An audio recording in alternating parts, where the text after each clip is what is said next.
8h, 11h, prenons l'air avec Pascal Labois. Et on va parler de consommation d'énergie. Comment mieux consommer son énergie? Notre invitée Martine Lheureux, elle sera avec nous en présentiel dans un instant. Pour vous, vous pourrez intervenir également au standard. Et puis nous reviendrons avec elle sur la COP26 Martinique-Caraïbes qui avait lieu le 5 novembre dernier, séminaire professionnel citoyen. On en parlera avec elle et ce sera très intéressant également d'avoir de très très bons conseils pendant ces périodes de fêtes. Il y a beaucoup de choses à dire pendant ces périodes des fêtes justement sur la consommation d'énergie. Restez avec nous, 63 23 23 si vous souhaitez intervenir. C'est dans un instant avec notre invité pour poursuivre Prenons l'air ce matin, ce samedi 18 décembre. Et je vous propose d'écouter les temps marqués. C'est Fetaï tout de suite.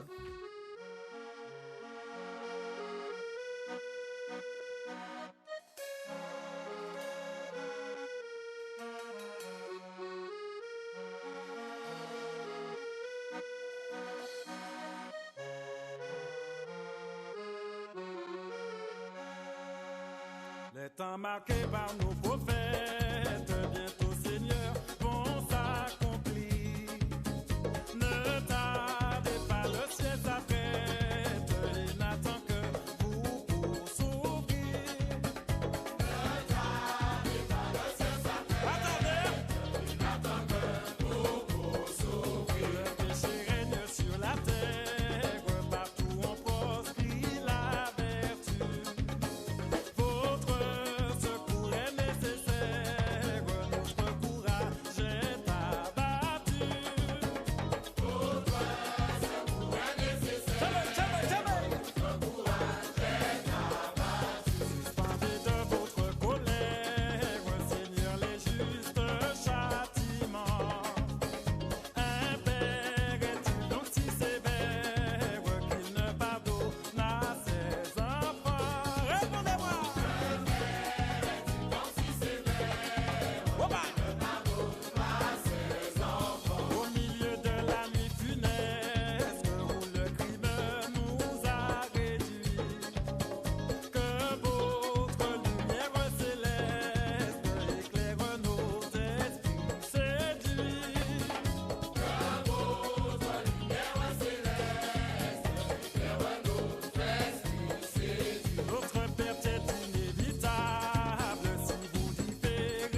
Eh oui, c'est le temps marqué. Feta et pour vous sur Martinique, et la première, il est 9h10.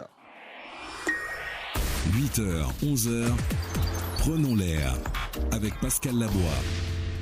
Et notre invité, Martine Lheureux, qui est dans le studio. Bonjour. Bonjour Ça Pascal. me fait plaisir de vous recevoir. On s'était déjà eu, mais c'était par téléphone, voilà. Et là, vous êtes dans les studios, et ça me fait réellement plaisir. On va parler. Alors, vous êtes instructrice, formatrice agréée, animatrice fresque du climat. Pour ceux qui ne connaissent pas, pourtant on en a beaucoup parlé, hein, et surtout dans les écoles également. On va y revenir.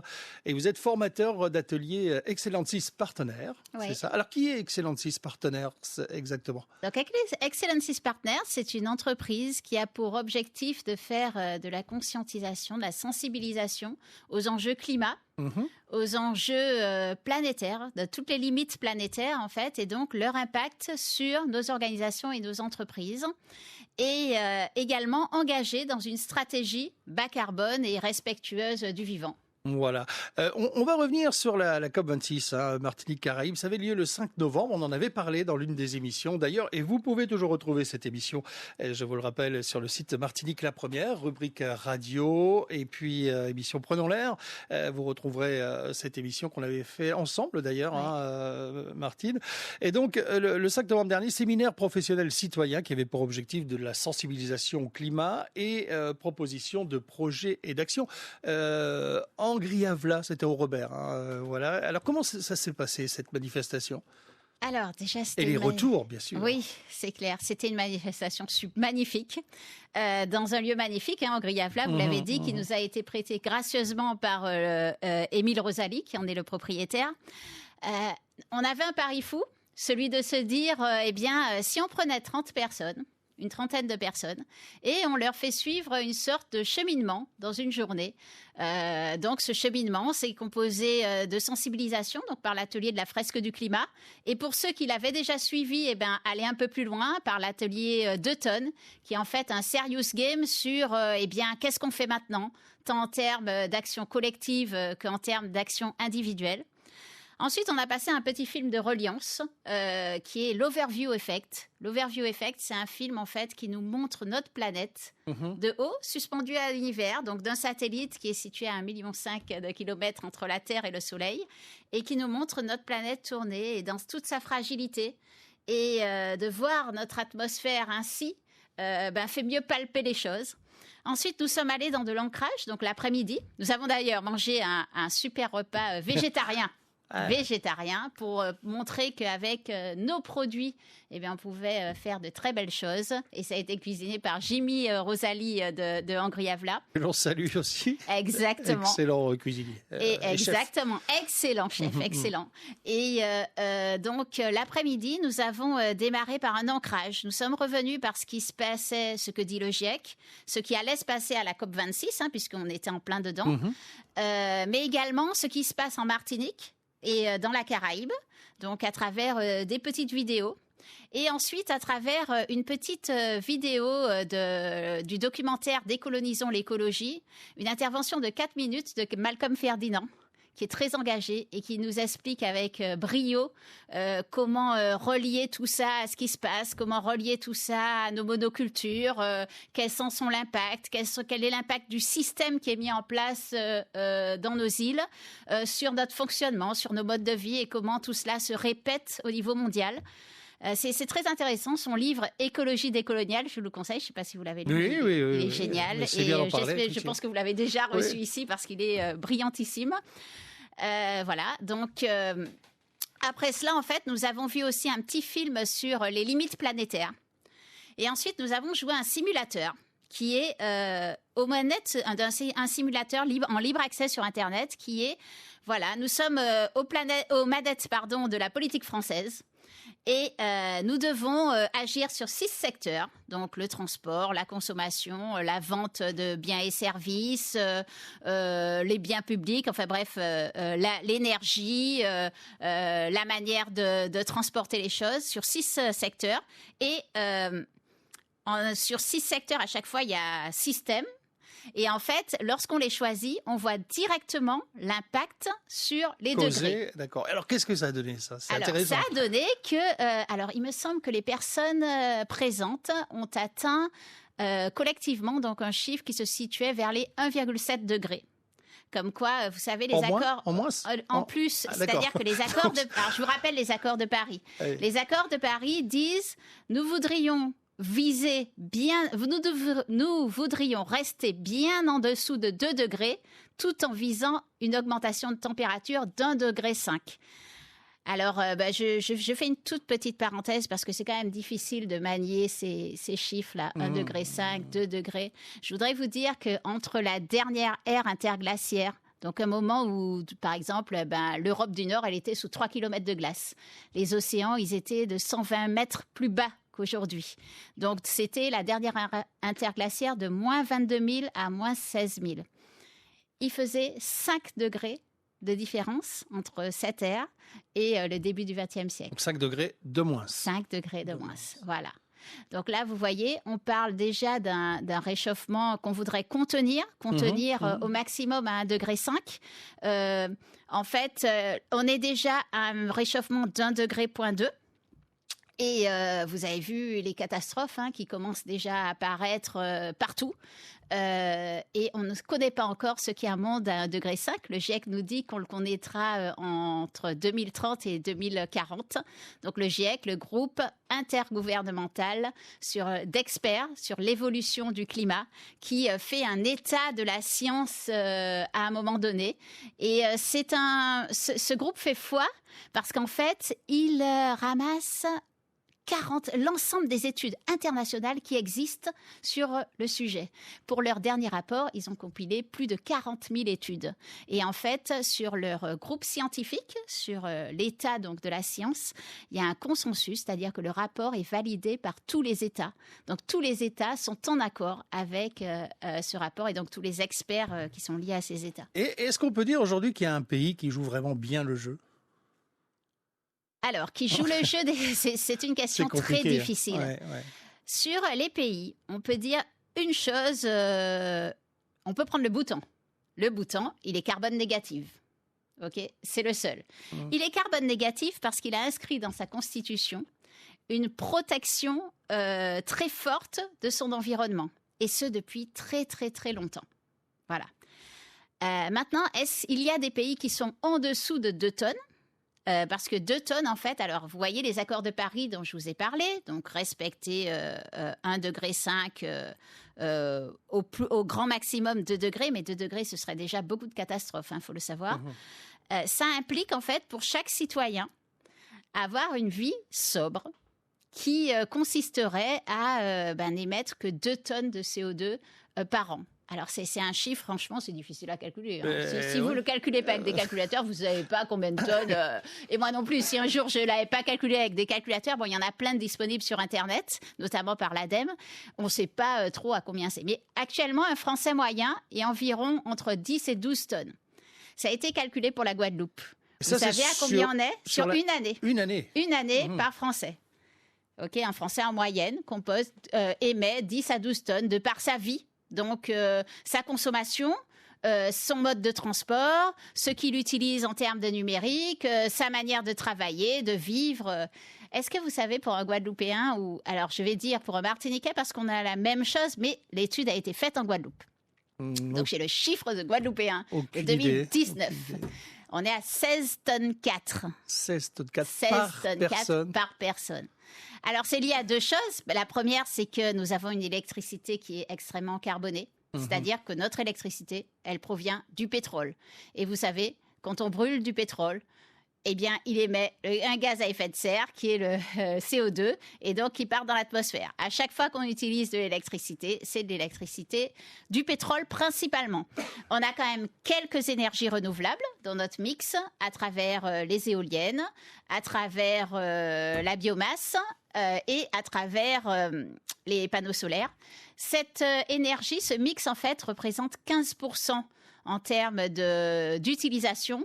Et un peu plus en termes de production, 25% en termes de production. Mais il y a une différence parce que, pour deux raisons. Hein.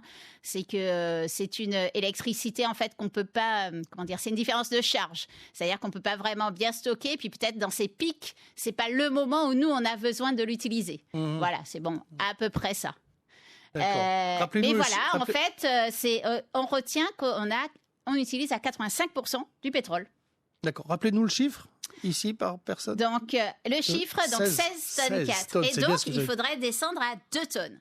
Donc, on se remet sur notre journée COP26. On est aux manettes de la politique française et on essaye de descendre nos degrés et on essaye d'atteindre 1,5 degré. Et comme je vous l'avais dit, donc ils atteignent 1,7 degré et qui est quand même, qui est une température qui causera des dégâts qui influeront beaucoup sur nos vies et bien sûr nos économies. Ensuite, nous avons fait une magnifique balade dans les jardins d'Anguiavelay. Nous sommes allés sous un carbet près d'une rivière. Et là, nous avons parlé de la Martinique de 2030. Et les groupes ont phosphoré réfléchi à partir d'une superbe fresque qui donne vraiment la pêche, qui s'appelle la fresque de la renaissance écologique, qui en fait donne une belle image de ce qu'est un monde bas carbone, de ce que pourrait être un monde bas carbone et qui soit respectueux du vivant. Donc ça donne, pour le coup, c'est une vraie fresque, une vraie toile, un vrai dessin sur lequel en fait les gens se projettent. Et ce qui est intéressant dans cette construction, c'est qu'on ne voit rien qui n'existe pas. Soit qui n'a pas existé par le passé, soit qui n'existe pas maintenant. Donc il n'y a rien d'inventé, il n'y a pas de solution technique innovatrice qu'on attendrait. Voilà, c'est faire avec ce qu'on a déjà, mais d'une autre manière, en concevant d'autres modes de vie. Et la réflexion des participants était vraiment magique sur ce à quoi ils ont abouti. D'abord, ils devaient définir la Martinique en 2030. Donc ils l'ont dit autosuffisante, équitable, éco-responsable, riche de sa biodiversité collaborative, solidaire et vertueuse, dynamique et bienveillante, cultivée, intergénérationnelle, qui permette l'épanouissement de chacun avec une gouvernance citoyenne qui favorise les modes de déplacement durables et qui tendent vers l'autosuffisance alimentaire et énergétique. Et ensuite, pour aller vers comment est-ce que, puisque ce sont des mots, il faut aller à quelle action on met derrière. Voilà, oui. Eh bien, ça a été vraiment très fort. Alors, je ne vais pas vous dire toutes les actions, mais je peux vous dire déjà, par exemple, sur la voiture, sur l'accès en voiture de nos grandes agglomérations, qui soient fermées pendant certains jours, qui ne soient accessibles qu'en piéton, qu'on puisse favoriser le vélo, mais favoriser vraiment, permettre des endroits à vélo, des endroits où c'est agréable, où on ne risque pas sa vie, mais aussi permettre une meilleure répartition des terres, une meilleure répartition des cultures, permettre que cette autosuffisance alimentaire puisse voir le jour, et pour cela, largement diminuer l'import. Alors ça a été une mesure très forte du groupe. Il y en a qui ont dit, on voudrait que la Martinique arrive à 10% d'import en 2030. Pour l'instant, on est à 90%. C'est un sacré challenge. Sacré challenge, oui, effectivement. On va revenir dans un instant, Martine L'Heureux qui est avec nous, notre invitée, pour poursuivre cette émission. Ne bougez pas, vous pourrez également intervenir au standard, on sera avec vous aussi dans quelques instants.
Cassave, aïe, à l'instant sur Martinique, la première. On revient avec notre invitée Martine Lheureux, qui est instructrice, formatrice agréée, animatrice de fresques du climat. Voilà, j'ai le jeu, d'ailleurs, j'ai les cartes en main. Si je peux dire, voilà. Activité humaine, industrie, utilisation des bâtiments, transport. Voilà, on avait parlé de ce jeu, on va y revenir. Enfin, ce jeu, c'est sous forme ludique. C'est sous forme de jeu, exactement, c'est sous forme ludique. Que vous faites dans les entreprises, dans les écoles. On peut faire appel à vous, voilà, et c'est très très important également pour mieux comprendre comment mieux consommer son énergie, comment voilà, faire attention. Il y a une période de Noël que vous appréciez, cette période de Noël, vous, Martine, au niveau consommation, par exemple. Et là, je vous vois... La période de Noël, c'est d'abord une période de partage. Oui. Et je pense que ça, c'est très important. Et il faut qu'on en revienne à ça, au partage et à la famille. Cette période a été, comme beaucoup de choses, prise et happée par la consommation. Et la consommation de tout. Tout ce qui se vend en supermarché, en hypermarché, mais aussi une consommation d'énergie importante, voilà, par rapport à tout ce qu'on peut consommer en cette période et tout ce que ça implique derrière en termes de trafic. Alors, je vais dire plusieurs choses. La première, ce pourquoi on œuvre, en fait, ce pourquoi on œuvre vraiment, oui, c'est la sobriété. La sobriété, c'est moins, d'abord. Essayez de faire un peu moins. Essayez d'acheter un peu moins, de consommer plus responsable. Alors, effectivement, quand on va réaliser un achat, eh bien, le top, ce serait de le réaliser à l'artisan, soit de le fabriquer nous-mêmes. Samedi dernier, nous étions à l'écolieu du Saint-Esprit qui avait organisé un atelier pour fabriquer des bijoux soi-même. Mes enfants et moi-même et mon mari, on a fabriqué des bijoux que l'on s'est offerts, voilà, à partir de matériaux de récup, etc. Donc voilà, et ce sont des cadeaux qui font super plaisir. Et dans les achats, être sobre, regarder l'origine. En fait, quand j'achète quelque chose, je peux regarder d'où ça vient et me demander derrière ce que ça a impliqué. En fait, parce que, si par exemple j'achète un appareil numérique. On va prendre un exemple, l'appareil numérique. L'appareil numérique, vous savez combien, Pascal, il y a de nombre d'appareils numériques en circulation dans le monde ? Aucune idée. 34 milliards. 34 milliards de téléphones portables. Alors, pas de téléphones portables, d'appareils connectés. D'accord. D'appareils numériques, quels qu'ils soient. Ordinateurs, tablettes, frigos connectés. 34 milliards. Donc, vous voyez, c'est pas tellement l'utilisation qu'on va en faire au quotidien, c'est plus le nombre d'appareils que l'on possède par ménage, que l'on possède chez nous. Il faut le diminuer. Il faut vraiment... parce que derrière, vous savez, quand vous avez un ordinateur, l'ordinateur, il pèse 2 kilos. Imaginons. Il a ce qu'on appelle un sac à dos écologique. Hein. Vous savez ce que ça pourrait être, le sac à dos écologique ? C'est tout son coût en termes de construction. Tout ce qu'il a fallu faire sortir de terre pour que cet ordinateur voit le jour. Exactement, en termes de fabrication. 800 kilos. Son sac à dos écologique, c'est 800 kilos. C'est-à-dire qu'il a fallu extraire 800 kilos de matière pour sortir vos 2 kilos d'ordinateur. C'est C'est-à-dire que si impressionnant. on a 2 ou 3 ordinateurs portables à la maison, plus une tablette pour les enfants, on multiplie tout ça. Exactement. On Ah oui, multiplie ouais, tout ouais, ça et de loin. Donc en fait, c'est d'abord sur ça qu'il faut travailler parce que peut-être que ces 3 ordinateurs-là et cette tablette, on les utilise pas en même temps. Peut-être qu'on peut essayer d'en réduire, d'en donner, d'en vendre en reconditionné, d'en vendre d'occasion. Enfin bref, essayer d'en posséder moins. Je crois que déjà, c'est un beau challenge de les garder le plus longtemps possible et d'en posséder moins. Surtout qu'aujourd'hui, il existe de très bons magasins, on ne va pas les citer évidemment, mais où on peut acheter d'occasion son portable et ça fonctionne très très bien. Exactement. Et c'est moins cher. Et c'est moins cher, tout à fait. Alors, Et il n'y a pas le allez transport, dans vous ne payez pas le transport, vous ne payez pas la fabrication, ça a déjà été... exactement. Alors ça. souvent, ce qu'on entend quand on va dans cette démarche, c'est oui, mais ça va me coûter plus cher. Alors, je vais essayer de déconstruire en quelques mots cette idée. La première chose, c'est que souvent, on va garder les choses plus longtemps. Quand on va aller vers quelque chose qui est plus durable, on va certes le payer un peu plus cher, peut-être, très certainement, mais on va sûrement le garder beaucoup plus longtemps. La deuxième chose, c'est que on aura moins de pannes, de choses qui vont faire qu'on va dépenser avec. La troisième chose, souvent, quand on va l'acheter, Pas toujours. on va pas, Bon, j'ai envie de pas dire, tout- je rajoute pas le pas toujours, non. toujours. C'est pour ça que Ça je dis, dépend. on va peut-être. Peut-être. Ouais. Mais éventuellement, voilà. En tous les cas, plus on ira dans du durable, plus normalement, ça devrait aller de cette manière-là. La troisième chose, c'est que souvent, en fait, quand on entre dans cette démarche, on va plus dans des hypermarchés. Donc, on n'achète pas de biens autres. C'est-à-dire que quand on va dans un supermarché, souvent, vous allez pour une chose. Mhm. Vous en ressortez avec 10, un chariot plein. Et Ça a voilà. été calculé pour ça, les C'est allées, calculé etc. pour ça, ben, bien sûr. Voilà. Donc en fait, du prix de la consommation, vous obtenez, si vous au départ vous alliez pour 25 €, vous ressortez peut-être avec 300 €. Mhm. Voilà. Et tout de suite, vous avez monté la facture. Tandis que quand vous allez dans une autre méthode de consommation, quand vous allez chez un plus petit artisan, eh bien, vous allez acheter cette chose précise pour laquelle vous vous êtes tout à déplacé. fait. Et puis, vous allez rentrer. Et vous n'allez pas dépenser tout ce que vous inciterait la surconsommation et les publicitaires. Et vous ferez plaisir à un artisan. Exactement, d'ici. exactement. Et puis vous serez content parce que c'est quand même une démarche qui rend super heureux. Mhm.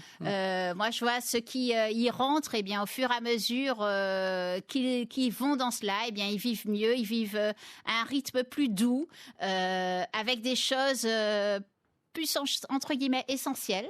Où en fait, et ils enlèvent beaucoup de choses aussi de leur vie, beaucoup de superflu, et ça fait du bien au cerveau, ça fait du bien au rythme de la vie, voilà quoi. Donc pour toutes ces raisons-là, je crois qu'il est intéressant de considérer qu'un Noël peut être sobre, que par exemple, on peut enlever, et ma copine Zéro Déchet serait super contente, que l'emballage, ne serait-ce que l'emballage du cadeau, l'emballage, on peut emballer ça fait des années que mes cadeaux ils sont emballés dans des serviettes que je réutilise. Mhm. Ça n'empêche que mes enfants, ils sont super contents d'avoir leur cadeau à Noël. Donc, ne serait-ce que ces gestes-là, vous voyez, il y a des gestes petits, il y a des gestes plus importants, et peu importe celui qu'on choisit ou ce qu'on choisit, à un moment donné, on en choisira un, et puis on en choisira un Mais autre. Et de plus en plus, on ira loin dans la démarche. On a été formaté aussi comme ça depuis des Exactement. années et des années. Le cadeau emballé, bien emballé, le petit ruban en plus. Et c'est exact. Donc C'est très difficile de se déconditionner Ouais. et de déconditionner aussi des idées reçues. Et c'est pour ça que il faut parler, il faut que ceux qui le font en parlent et le partagent. Par exemple, je vais vous donner un exemple. Quand j'organise un anniversaire de mes enfants ou n'importe quel moment, je demande aux personnes d'emmener leurs timbales et leurs assiettes. Voilà, au début, c'était... et vous savez, je l'ai pris, en fait, un jour où j'ai été invitée à un mariage, et ils m'ont demandé de faire ça à un mariage. Mais pourquoi est-ce que ce serait choquant, en fait? Parce que du coup, on limite beaucoup le travail derrière, on limite la consommation, on limite plein de choses, en fait. On impacte plein de choses pour un petit geste. D'accord? Moi, même si je prévois effectivement pour ceux qui n'ont pas emmené, ça c'est pas grave, mais n'empêche que, c'est en faisant des actions comme ça, au fur et à mesure, qu'on pourra tous s'entraîner vers quelque chose de plus responsable et, je vous le dis encore, qui rend plus heureux. Parce que de faire ses décos, ça rend heureux. De les faire ensemble, ça rend super heureux. Ça fait super plaisir et aux enfants et aux adultes de participer à quelque chose qu'on a fait de ses mains et de le remettre. Et après tout, c'est ce qu'on connaissait 100 ans avant. C'est vrai, c'est vrai. On va faire un petit tour du côté du standard 63 23 23. Bonjour, bonjour, allô, allô. Oui, allô, oui, bonjour. Oui, c'est Bernard. Comment ça va, Bernard? Ben, ça va bien, merci. Bonjour, madame. Bonjour. Alors, on parle de la fresque du climat avec Martine Lheureux. On parle de comment mieux consommer, j'ai envie de dire, pendant ces fêtes de fin d'année. Vous, Bernard, vous consommez de quelle manière, si je puis m'exprimer ainsi? Écoutez, moi, je consomme comme tout le monde. Sauf que je veux bien entendre ce que dit madame. Mhm. C'est vrai que je suis, comment dirais-je, séduit par tout ce qu'elle dit. Sauf que, il y a une réalité. Et d'ailleurs, je vais commencer par dire, quelle garantie qu'on donne aux générations futures? Quand il s'agit de se focaliser sur le fait que tout provient du pétrole de façon, comment dirais-je, concrète, et donc, concernant justement le fait que la planète se réchauffe, donc justement conséquences directes. Arrêtez-moi si je ne suis pas dans le sujet. C'est très bien. Oui, allez-y, Bernard.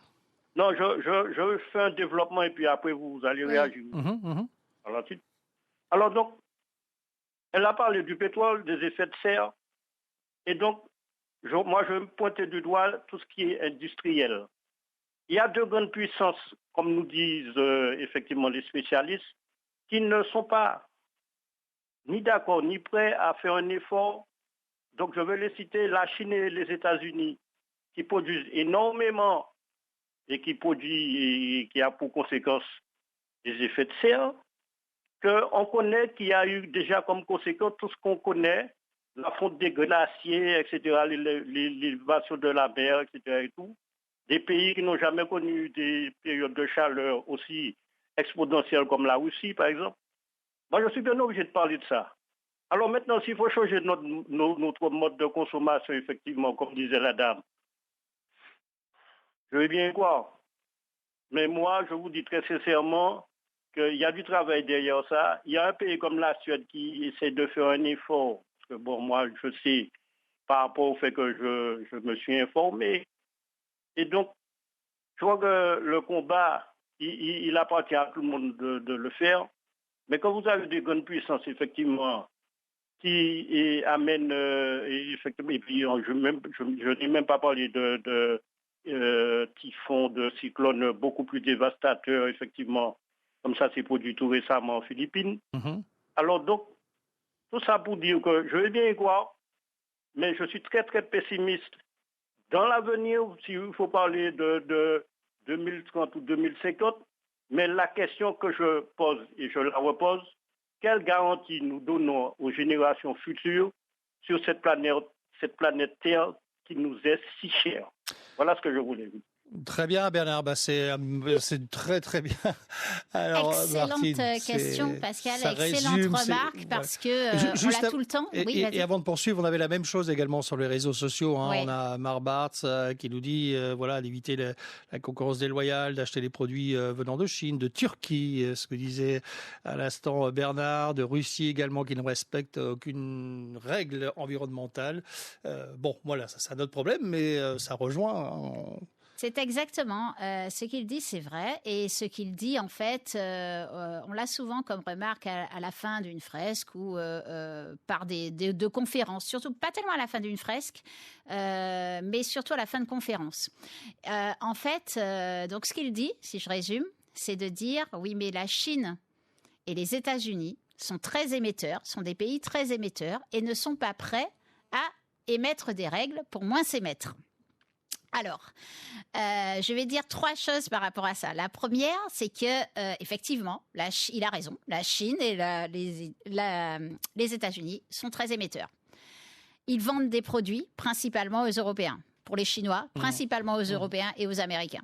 Et pour en revenir aux périodes de Noël, jouets, etc. Exactement. On a beaucoup... La totalité des produits vendus, la quasi-totalité, provient de Chine.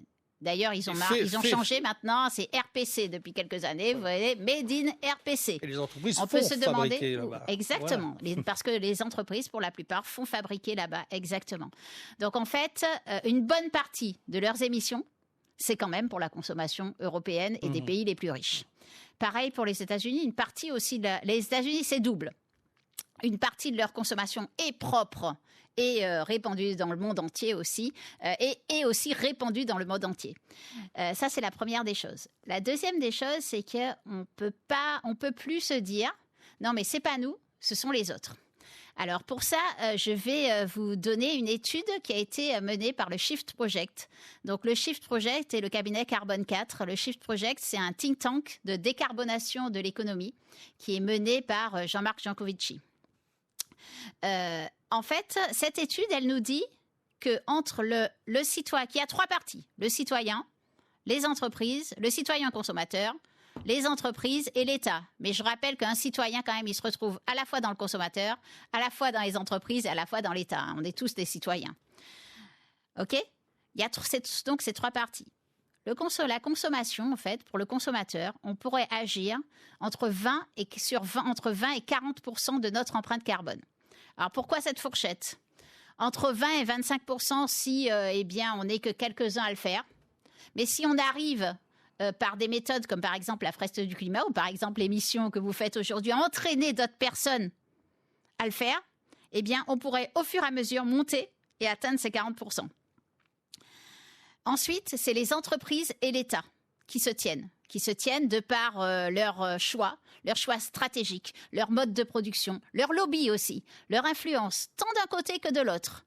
Et l'État, qui agit en réglementant sur les citoyens, en réglementant sur les entreprises, en faisant des lois, des lois qui sont censées aller vers les accords de Paris. Par exemple, la loi climat devrait aller dans le sens des accords de Paris. Ce n'est pas tout à fait l'avis du Haut Conseil du climat qui a été organisme créé par l'État. Hein. Donc je ne suis pas subjective. J'essaie de ne pas être subjective dans ces sujets-là parce que c'est trop délicat. Donc je préfère me rapporter à des choses qui font autorité. Donc le Haut Conseil du climat, lui, dit que la politique de l'État n'est en aucun cas assez forte par rapport aux enjeux. Alors Martine, on va revenir dans un instant. Hein. On a beaucoup de réactions également sur les réseaux sociaux. On nous dit ne changez pas le climat, changez le système économique basé sur les hyperconsommations. Alors, par exemple, ça résume ce que vous venez de dire. Ne bougez pas, on revient dans un instant. La première. Prenons l'air sur la première. Et l'air, on le prend à plein poumon, hein, j'ai envie de dire, avec Martine L'Heureux, instructrice, formatrice agréée, animatrice fresque du climat. Voilà, quand vous voyez ce petit logo là sur les réseaux sociaux, allez voir de quoi il s'agit. Et on en parlera également encore dans cette émission, parce que c'est quelqu'un qui est pas toute seule, hein, qui a toute une équipe, mais qui fait beaucoup de choses pour mieux prendre conscience qu'à notre niveau, on peut aussi faire les choses. Vous réagissez beaucoup sur les réseaux sociaux et ça nous fait plaisir. On parlait de grandes puissances qui sont les plus grands pollueurs. Voilà, par exemple, nous disent certains auditeurs. Du côté de la radio filmée, on nous dit également que... alors, on nous parle, j'ai vu des lobbies, les lobbies gaziers, par exemple, c'est toujours Marbarts qui nous dit fournir une énergie très précieuse que nous apprendront à traiter comme tel. C'est le combat qui demande une attention constante. Les lobbies gaziers, par exemple, dépensent 58,6 millions. C'est énorme et c'est la vérité. Et voilà. Parce que... on a des auditeurs qui... qui suivent très bien. Hein. D'ailleurs, les lobbies ont bien envahi la COP26 et ils étaient très présents, très très présents. On dit d'ailleurs qu'ils avaient tout le budget d'un des pays, le budget... comme de l'ensemble des pays les plus vulnérables qui sont montés aussi à la COP pour essayer, eux, de défendre un autre point de vue et leur effroi face à leur vulnérabilité. Voilà, donc oui, les lobbies, c'est important, mais justement, il faut que nous, on agisse. Et moi, ce qui me fait plaisir, vous voyez, c'est quand je vois après des ateliers qu'on mène, quand je vois le niveau de débat et ce que les gens veulent. en fait. Ce que les gens veulent, parce que au départ, ils sont un peu timides sur les actions, et puis à un moment donné, je leur pose une question, je leur dis, mais imaginez que vous vouliez vraiment atteindre, ne pas dépasser ces fameux 1,5 degré. Parce que pour la Martinique et pour les îles caribéennes, c'est un sacré challenge, les 1,5 degré. Vous savez, si on les dépasse, si on arrive à 2 degrés, la Martinique et tous les pays alentours, la Caraïbe, connaîtraient 50 jours létaux en 2100. Vous savez ce que c'est un jour létal? Non, justement, j'allais vous poser la question. C'est un jour invivable. Invivable, pas invivable. Il fait chaud, j'ai chaud, c'est invivable, hein. Invivable en termes de chaleur et en termes de chaleur humide. Alors, en termes de température et en termes de chaleur humide. Pourquoi en termes de chaleur humide? C'est un concept très intéressant sur lequel de plus en plus de gens commencent à s'intéresser.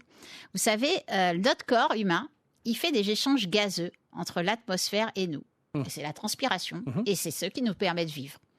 Par contre, si nous vivons dans une atmosphère trop chargée en humidité, les échanges gazeux ne peuvent plus se faire et nous mourrons. Parce que notre cœur ne peut plus, notre corps humain ne peut tout simplement plus vivre. D'accord? En 2100, selon une étude de Nature of Climate qui est sortie en 2017, il y aurait 50 jours létaux en Martinique si on atteignait un dérèglement, un réchauffement de 2 degrés. 50 jours dans 50 jours dans une année. Dans une année. Dans une année. C'est énorme. Ah oui. C'est énorme.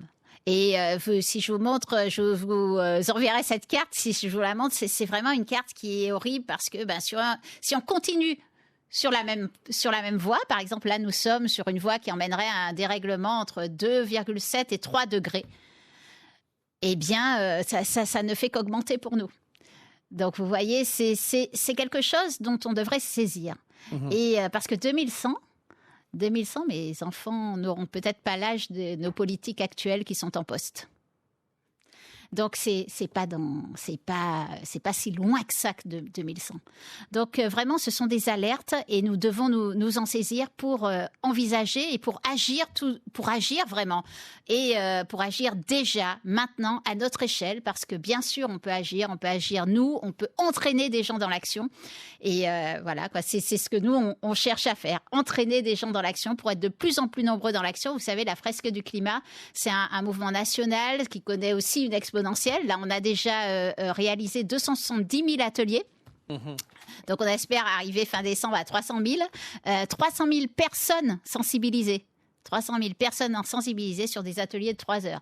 Donc, des personnes qui sont... après un atelier, souvent, les personnes, elles sont vraiment prêtes elles ont vraiment compris quelque chose et ça a influencé, ça a modifié, en fait, leur manière de voir les choses. Chaque petit effort, justement, de chacun d'entre vous. On va revenir dans un instant, parce que je pense par exemple aux prises électriques avec interrupteurs, etc., que vous pouvez couper la nuit.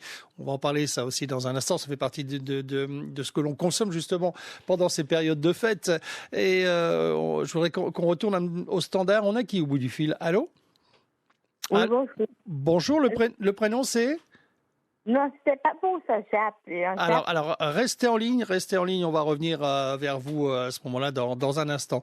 On nous dit également sur les réseaux sociaux, fournir une énergie précieuse que nous apprendrons à traiter. Oui, voilà, c'était comme tel. Voilà, c'est un combat qui demande attention constante. Voilà, on parlait des lobbies, on a beaucoup de choses comme ça qui reviennent.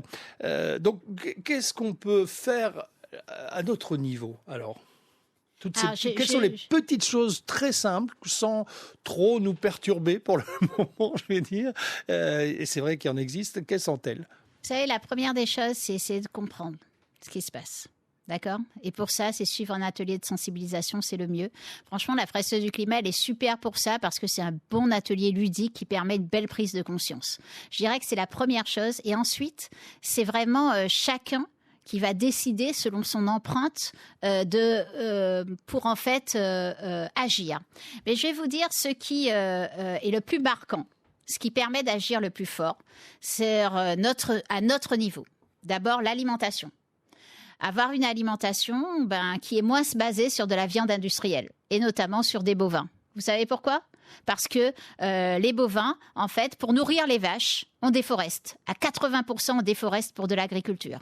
Quand on déforeste, c'est-à-dire qu'on coupe les forêts, le CO2, il se relâche instantanément dans l'atmosphère et vient donc augmenter ces gaz à effet de serre et donc augmenter l'effet de serre. Vous savez, quand on déforeste, 93% du bois dans le monde est brûlé. 93%. Donc, et ça, on le fait pour donner à manger aux vaches. Principalement pour donner à manger aux vaches. On parle de aux vaches qui produisent du lait et qui produisent de la viande. Si déjà vous agissez sur ces deux facteurs, oui, je parle de l'industrie, des élevages industriels, si déjà vous agissez sur ces deux facteurs, déjà, vous avez réduit et de beaucoup votre empreinte. Vraiment. La deuxième des choses qui pèse en Martinique, pour nous, c'est le transport. C'est-à-dire notre voiture, notre véhicule, comment on s'en sert et combien de trajets on fait et quelles sont les alternatives qu'on a.